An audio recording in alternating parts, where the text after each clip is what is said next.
i acaben la presentació. Molt bé.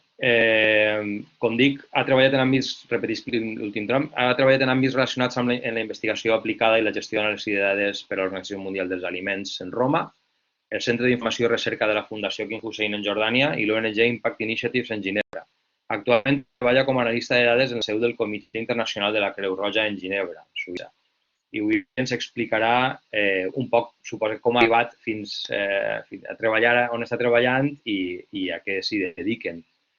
Així que moltes gràcies, Clara, pel temps que hauràs dedicat a preparar la xerrada, pel temps que dedicaràs a donar-la i per la predisposició. Gràcies. Dono la paraula. Gràcies, Manel. Vaig a compartir. L'únic, no sé si farem la xerrada en valencià o en castellà. A veure, tenim gent inscrita de fora. Preguntem, perdó, que te de valencià. ¿Hay alguien que no entienda el valenciano?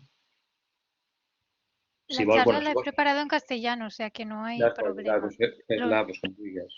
Si diuen alguna cosa... Bueno, yo la he preparado en castellano. Igual me sale alguna palabra en valenciano o en inglés. Pero bueno, lo hacemos en castellano por si acaso. Y ya está. Voy a compartir, a ver si puedo compartir la presentación. Ahora, ¿se ve bien? ¿Se veu bé, Manel? Sí, se veu perfectament. Sí. Si vols, posa pantalla completa perquè ara es veuen les opcions de dalt de l'Acrobat. I ja està. Estarà en viu per ahir dalt en algun lloc. Exacte. O Windows.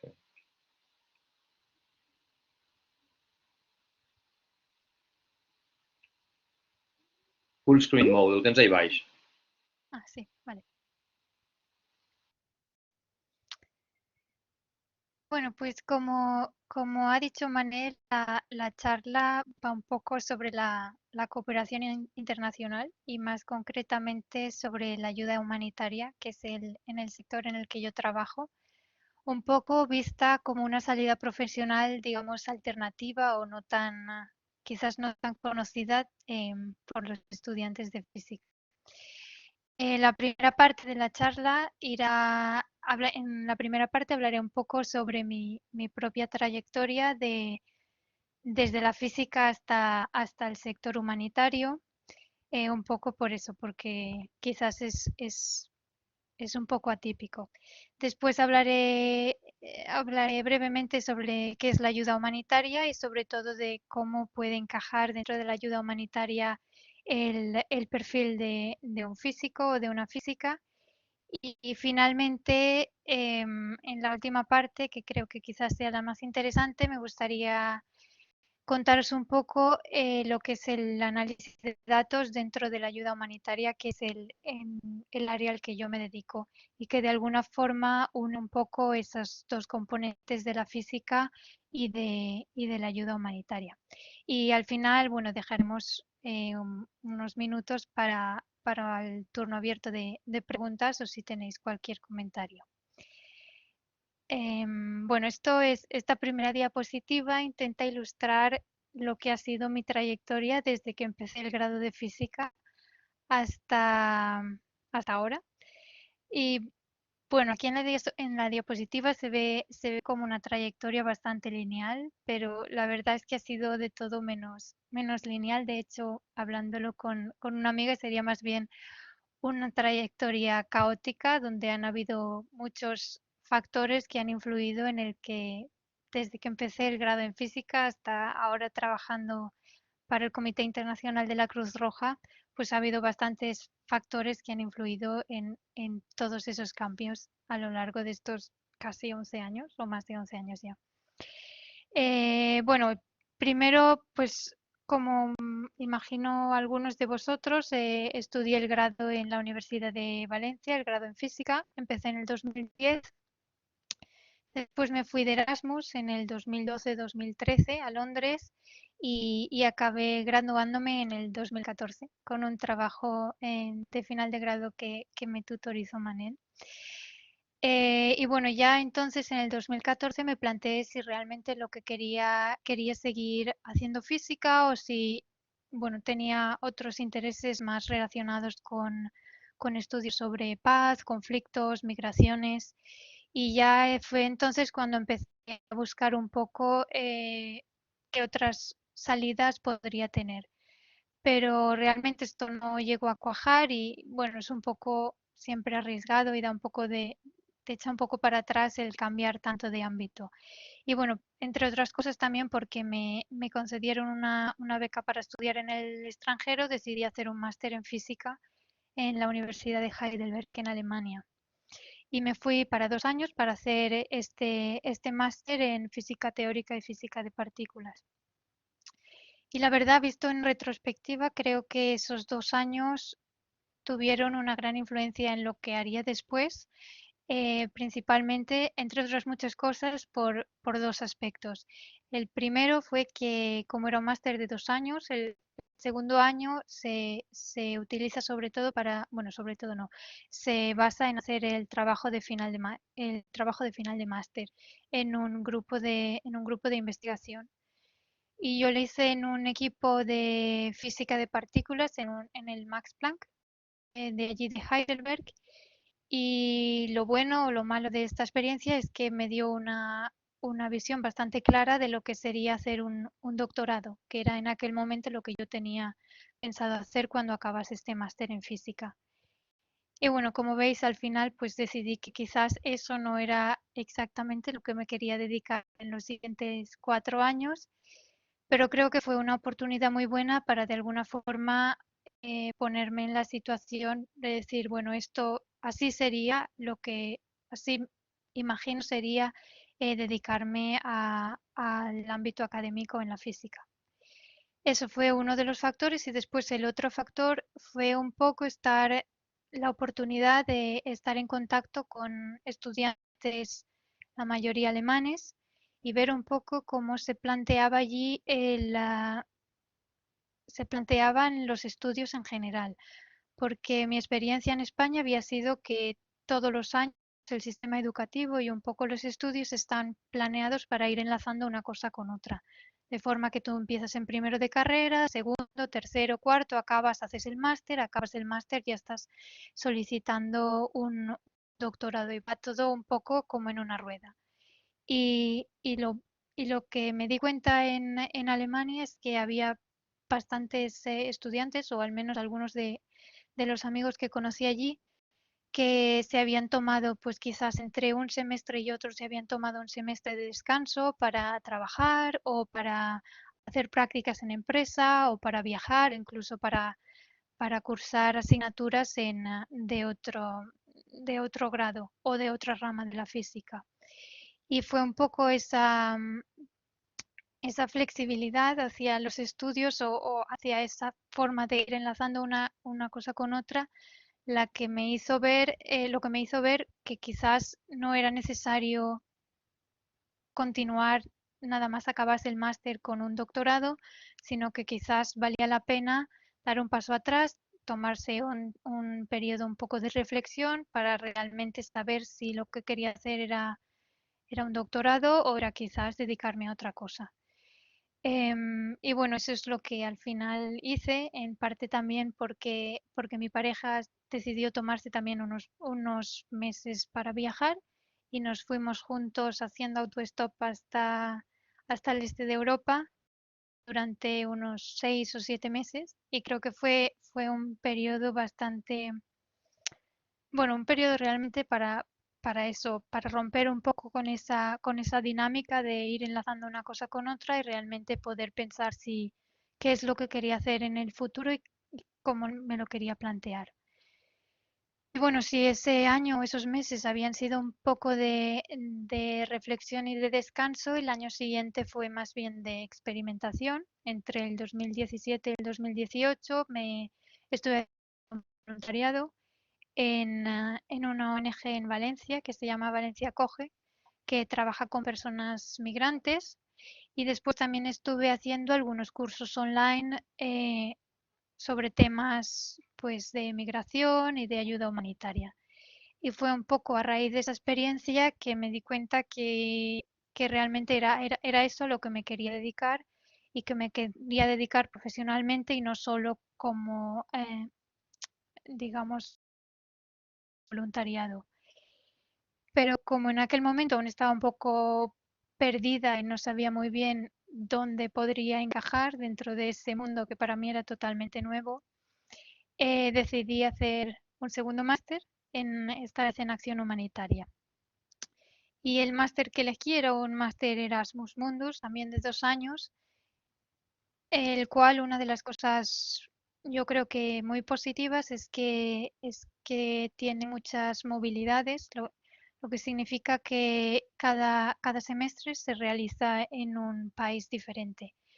Y por eso me dio la oportunidad hice el primer semestre en los Países Bajos, después hice un semestre en Bilbao y el tercer y el cuarto semestre hice una estancia en Jordania. Y además, bueno, además de todas estas movilidades y conocer gente con estudios bastante diferentes y experiencias bastante diferentes bueno, de donde yo venía, que era de la física.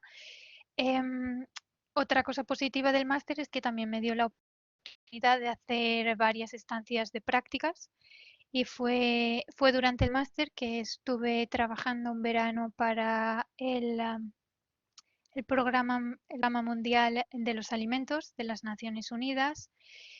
Después en Jordania también estuve trabajando para un centro de investigación donde hacían estudios sociológicos un poco, sobre todo en Jordania se trataba el tema de los refugiados de Palestina y de Siria. Y bueno, finalmente vine a Ginebra ya bueno, al final del máster a hacer unas prácticas con Impact, que es una ONG de la que hablaré un poco después en la parte del análisis de datos. Y bueno, ya fue gracias por una parte al máster y también sobre todo a estas prácticas que digamos que de alguna forma encontré mi lugar dentro de la acción humanitaria, porque hay muchos sectores diferentes y el área donde yo encontré, donde creo que yo encajo bastante bien es en el ámbito del análisis de datos, pero aplicados a las intervenciones de ayuda humanitaria. Y es así como he acabado ahora trabajando como analista de datos en el Comité Internacional de la Cruz Roja, desde hace ahora medio año más o menos. Y bueno, más o menos esa es mi trayectoria, muy específica para mi caso, pero creo que ilustra un poco, por una parte, el hecho de que se puede acabar en muchos ámbitos que quizás no te esperas al principio del grado o durante el grado o incluso cuando acabas el grado en física. Y bueno, también estar un poco abierto a las nuevas posibilidades y también a las diferentes experiencias que yo creo que de alguna forma a mí me han ayudado bastante a encontrar el camino que quería seguir y en el cual ahora mismo me encuentro muy a gusto y que me gusta mucho el trabajo que hago ahora.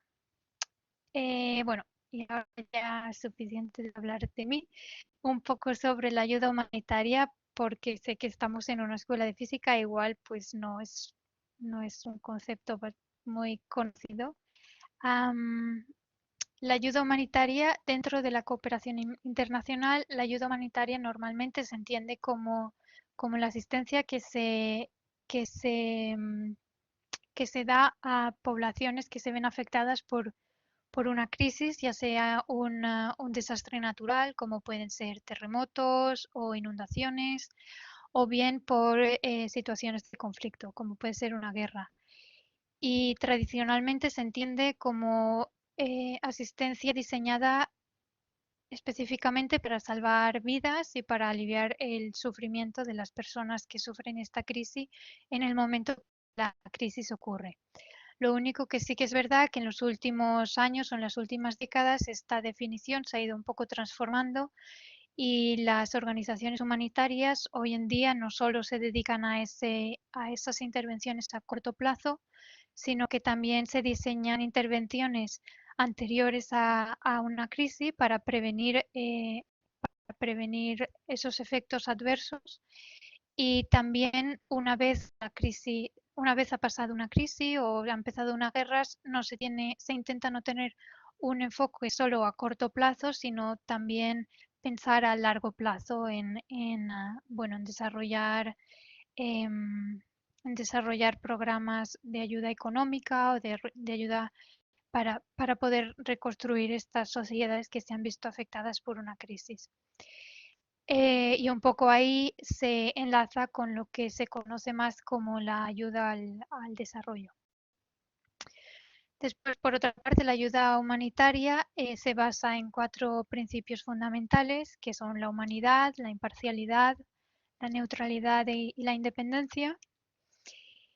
Y bueno, cuando hablamos de la ayuda humanitaria, yo creo que la imagen general un poco se piensa en perfiles que vienen de ciencias políticas o de relaciones internacionales, quizás de médicos, ¿no? Por organizaciones como Médicos Sin Fronteras o también la Cruz Roja, pero realmente es un sector multidisciplinario en el cual hay perfiles de muchos tipos y se necesita personas con conocimientos muy diferentes, como puedan ser ingenieros, cuando por ejemplo hay que reconstruir un sistema hidráulico en una ciudad, por ejemplo, si han bombardeado bueno, pues todas las cañerías o todo el sistema, ya lo diré, de para las aguas fecales, etcétera.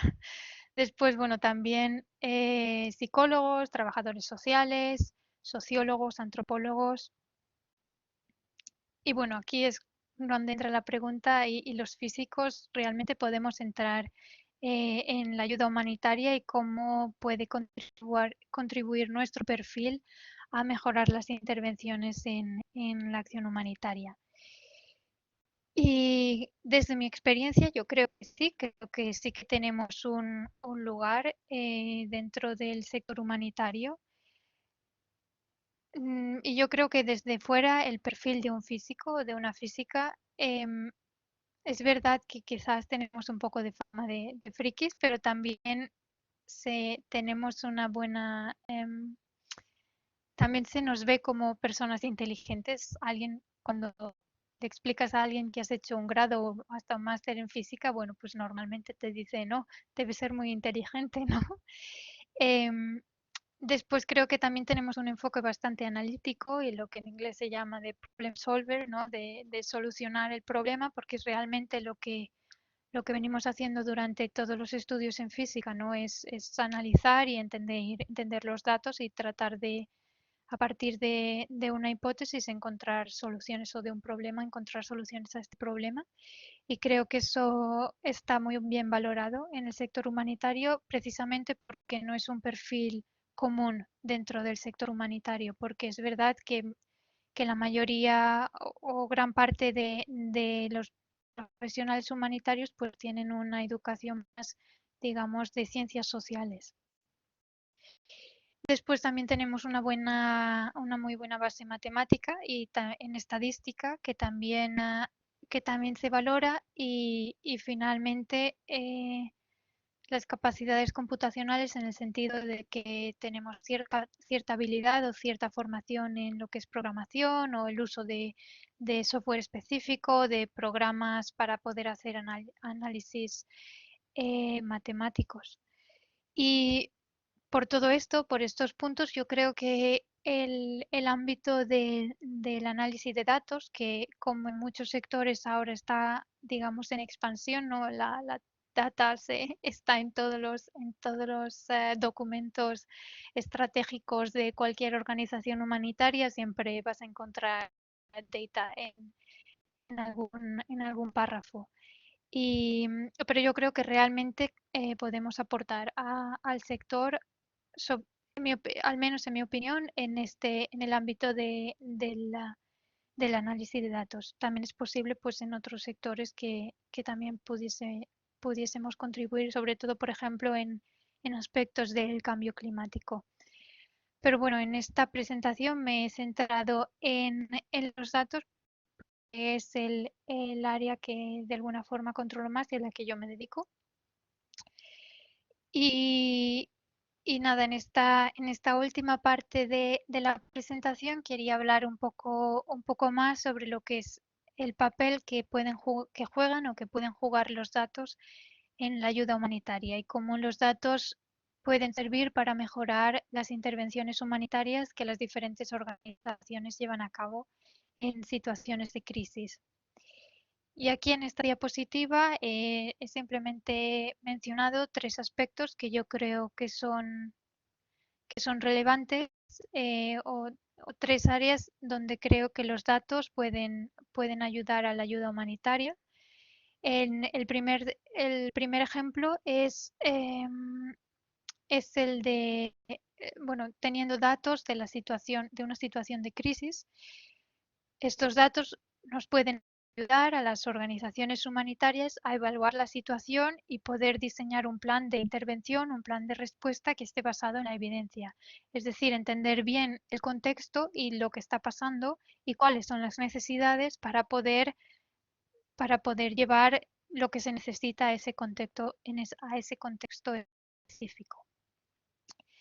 Después, por otra parte, los datos históricos, es decir, de crisis ya pasadas, también nos pueden ayudar a desarrollar modelos predictivos para poder prevenir y mitigar efectos adversos en futuras crisis. De alguna forma sabemos que ha pasado esto, vamos a intentar desarrollar un modelo para entender cuáles son los factores que han hecho que esta situación se produzca para poder mitigar o prevenir que esta crisis vuelva a suceder en un contexto en concreto.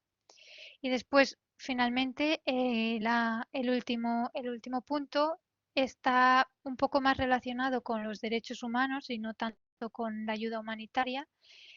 Y viene a ser el hecho de utilizar datos sobre un evento en concreto para poder reconstruirlo y pedir justicia o hacer presión política para llevar a los responsables, a los regímenes responsables de, por ejemplo, violaciones de derechos humanos, bueno, pues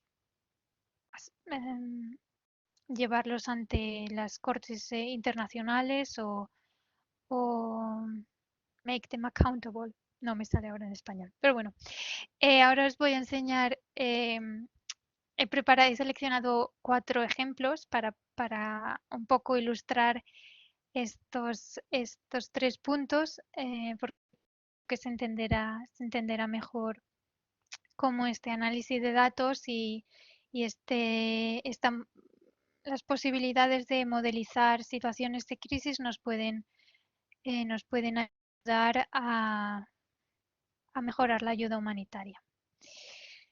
Vale, pues bueno, este es el primer ejemplo. El primer ejemplo lo he cogido bueno, tengo que decir que los ejemplos no son proyectos en los que yo he trabajado, bueno, son de diferentes organizaciones, algunas las conozco y otras simplemente he leído sobre ellos, o sea que no tengo todos los detalles, pero bueno, creo que ilustran bastante bien los 3 puntos que he mencionado antes. Vale, pues esta primera es de la ONG Impact Initiatives, que es una de las organizaciones para las que hice unas prácticas el año pasado.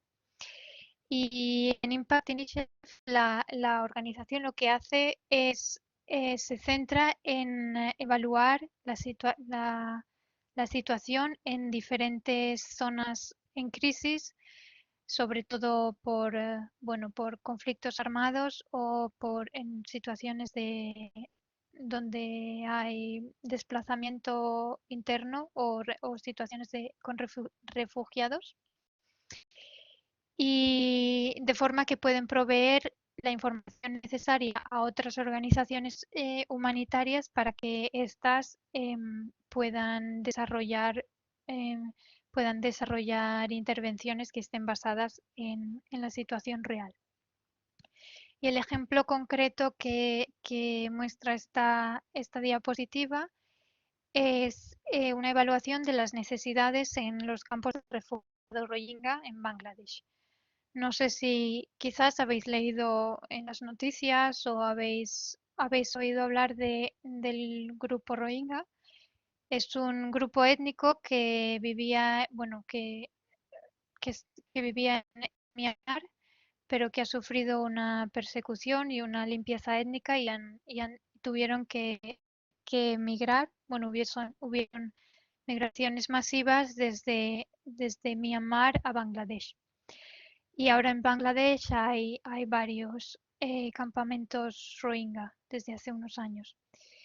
Y bueno, estas dos evaluaciones que muestro aquí en esta diapositiva, una lo que hace es evaluar los daños sufridos por un incendio que hubo en uno de los campamentos, y después el otro link es a una evaluación de necesidades en diferentes sectores, que pueden ser pues en el sector de la educación, en el sector de la sanidad, en el sector del acceso al agua, etcétera.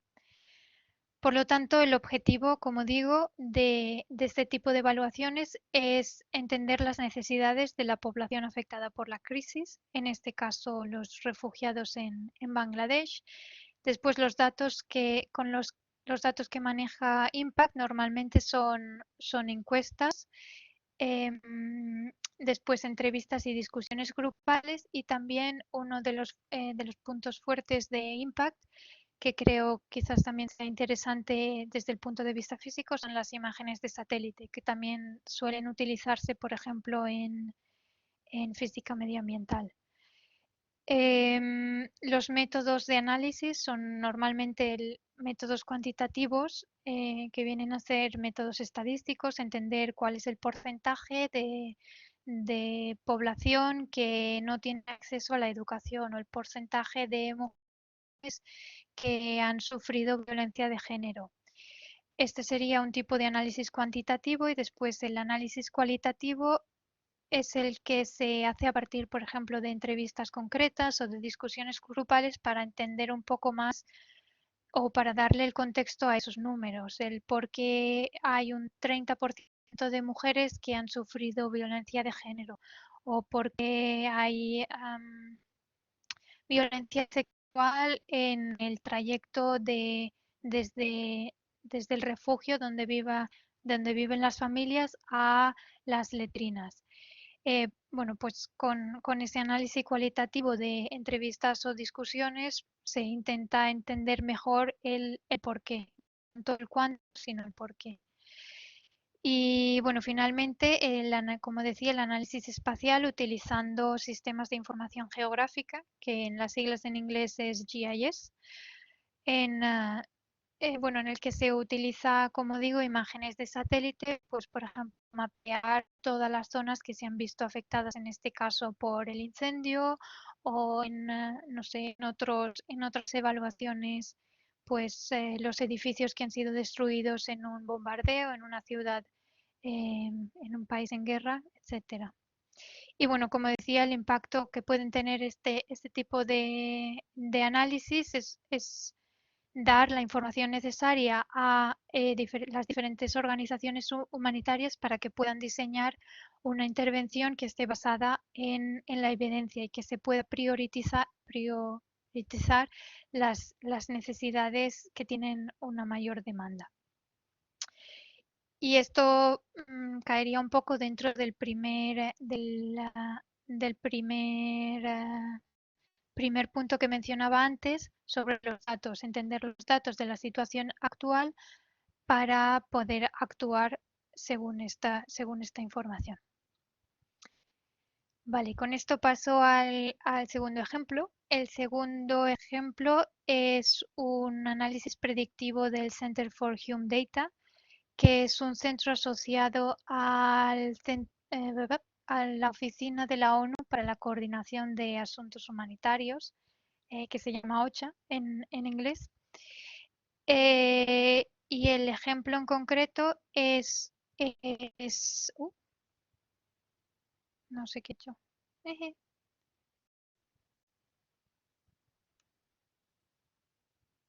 Vale, creo que ya. Manel, ¿me puedes confirmar Sí, que sí, veis bien? estem en la presentació. Sí, sí. Vale, perfecto. Bueno, este análisis es un análisis predictivo relacionado con la seguridad alimentaria en Etiopía.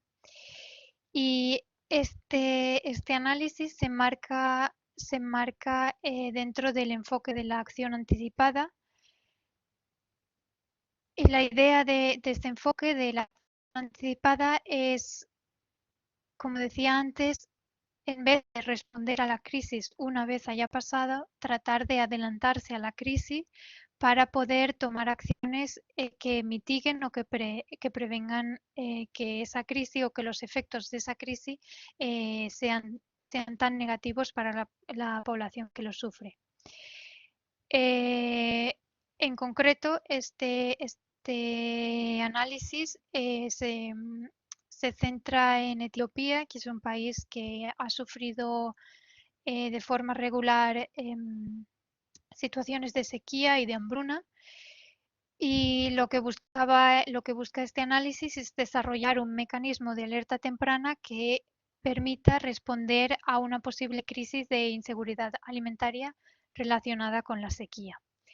Los datos que se manejan son, por una parte, datos históricos sobre la inseguridad alimentaria, cuáles son los factores que, que indican que la situación está empeorando y que la población en Etiopía está empezando, la situación se está deteriorando y la población va a empezar a pasar hambre.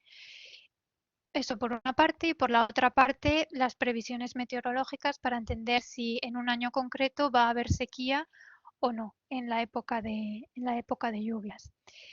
El modelo que se utiliza es un análisis predictivo que se basa, como digo, en el deterioro proyectado, en cómo se prevé que la situación de seguridad alimentaria se desarrolle a lo largo de los meses concretos de un año, y por otra parte la presencia de la sequía, es decir, ¿va a llover o no va a llover este año? Y bueno, el impacto es, como digo, poder desarrollar este plan de acción anticipada que se basa en tres pilares, en tres pilares. Por una parte se tiene la financiación, es decir, se tiene que dejar aparte un budget, una cantidad de fondos que se puedan enviar a Etiopía o a las organizaciones que van a actuar en Etiopía en el caso de que se vea que se va a producir esta crisis. Por otra parte, una serie de actividades de implementación, como digo, estas actividades serían de prevención y mitigación para que, si se prevé que va a haber un año de sequía, los efectos no sean tan adversos para la población. Y en el ejemplo en concreto, pues las actividades van desde proveer con semillas o hacer programas para la salud animal, para que los animales de los ganaderos no se mueran durante la sequía, o mejorar el sistema de acceso al agua en escuelas, etcétera. Y después, finalmente, el tercer bloque es precisamente desarrollar ese mecanismo de activación que se basa en el modelo predictivo.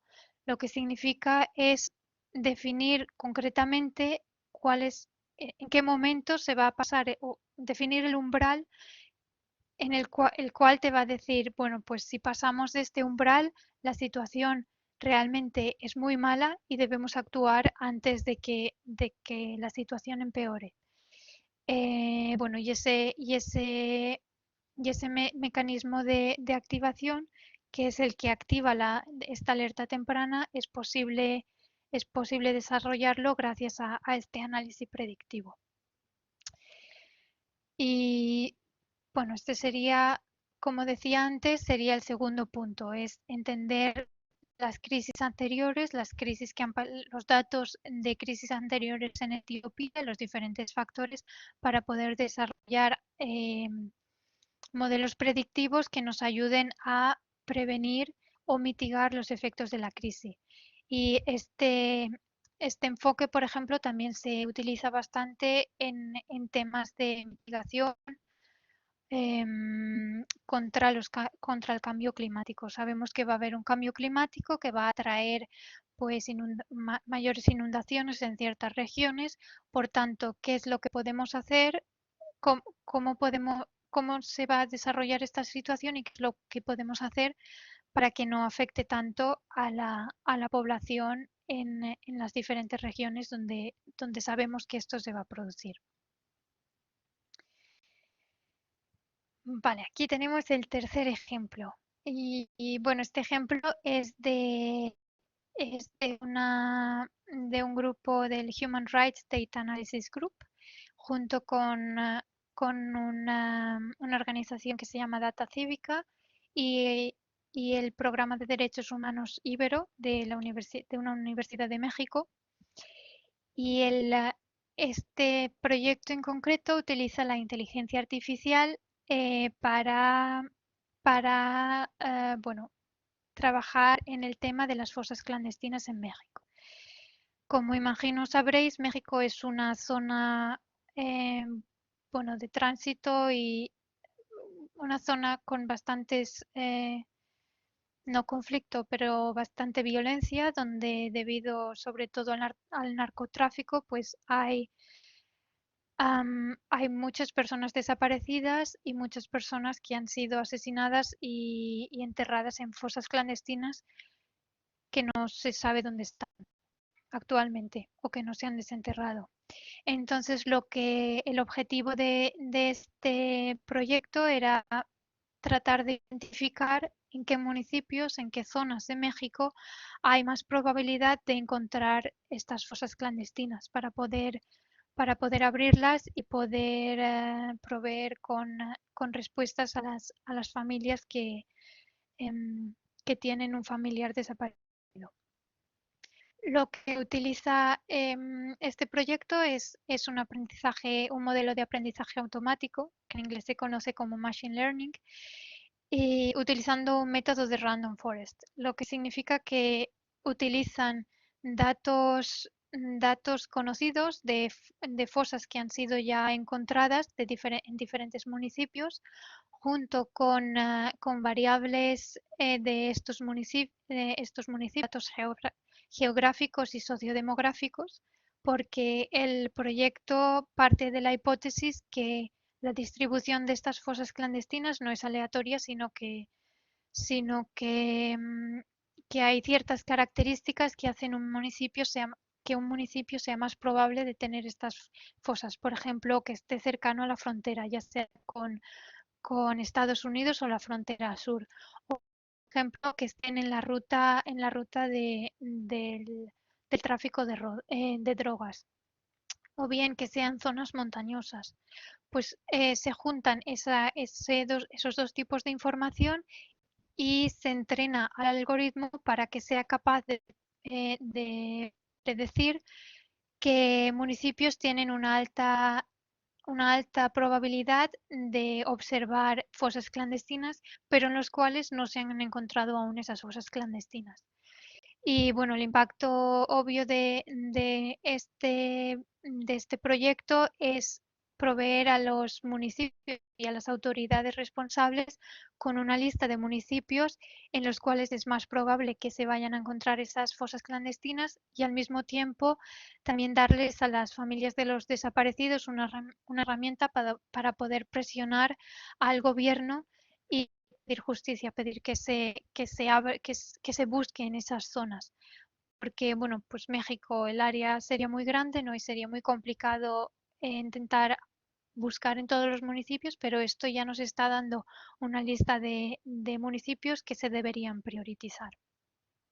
Y bueno, todo esto se hace con inteligencia, con un modelo de inteligencia artificial, de aprendizaje automático. Y ya el último ejemplo, y después de este damos paso a las preguntas o comentarios, es un poco en la línea del último punto que comentaba, que es el de utilizar datos de eventos concretos para poder reconstruirlos y poder demostrar que han habido casos de violaciones de derechos humanos. En concreto, este proyecto es un proyecto de Amnistía Internacional y de otra organización que se llama Forensic Architecture. Y el objetivo era reconstruir la prisión de Sinaya en Siria y recoger testimonios de tortura. Esta prisión en concreto es, bueno, han habido denuncias bueno, hay varias denuncias de casos de tortura dentro de esta prisión y también por Amnistía Internacional ha denunciado casos de asesinatos en masa. Es una prisión que está bajo el gobierno bueno, sí, bajo el gobierno de al-Assad. Y bueno, pues es donde se han llevado a muchos detenidos políticos opositores del régimen de al-Assad.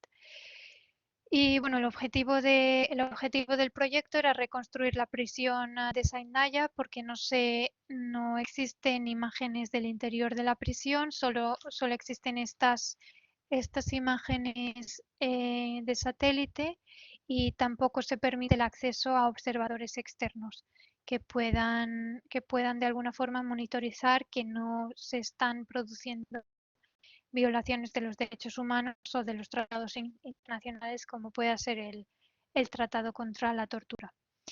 Y el otro objetivo era recoger estos testimonios de tortura por parte de los supervivientes de la prisión.